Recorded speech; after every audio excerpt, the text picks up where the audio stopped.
안녕하세요. 오늘 소개할 책은 마르코 파픽이 작성한 지정학적 알파라는 책입니다. 지정학적 알파의 핵심 내용은 제약 프레임워크라는 것입니다. 투자자는 미래를 예측하기 위해 정치인들이 무엇을 하고 있는지, 어떠한 것을 선호하고 어떤 목적이 있는지 초점을 두는 경향이 있습니다. 하지만 이런 것보다 마르코 파픽에 의하면 우리는 그들의 발목을 잡고 있는 제약들이 무엇인지 살펴봐야 한다고 합니다. 권력자들은 상황에 따라 말을 바꾸기도 하고 약속을 어기기도 합니다. 하지만 그들을 사로잡고 있는 물질적 또는 금전적 한계는 변치 않습니다.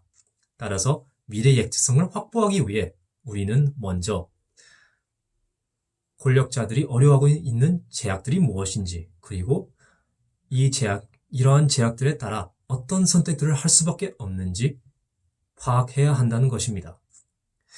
예를 들어 2017년 트럼프는 왜 오바마 케어를 폐지하는데 실패했을까?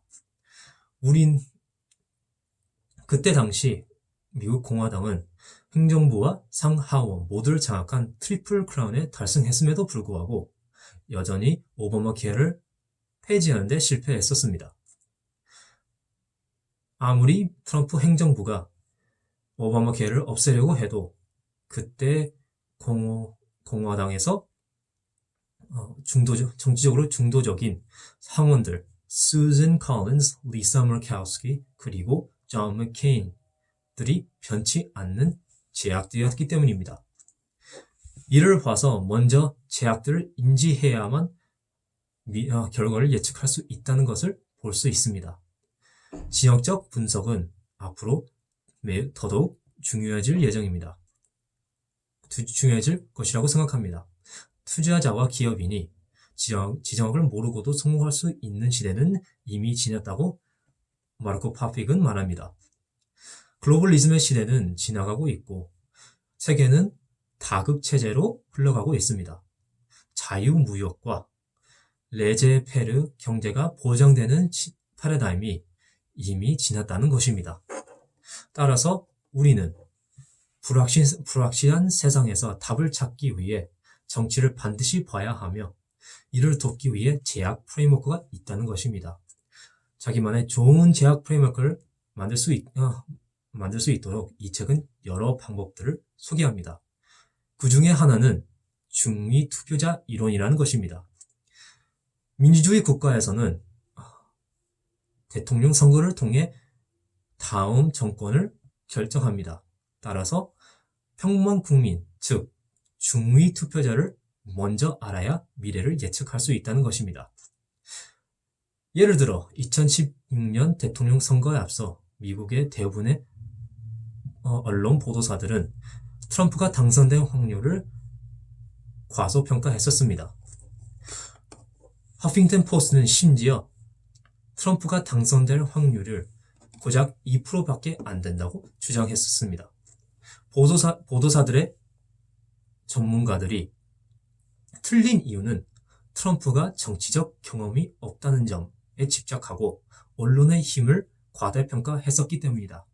하지만 결론적으로 미국의 중위 투표자는 글로벌리즘보다 트럼프의 미국 우선주의에 더 공감했다는 것입니다. 저자도 이를 알았지 그때 트럼프가 승리할 확률이 더 높다는 분석을 내놓았었다고 합니다.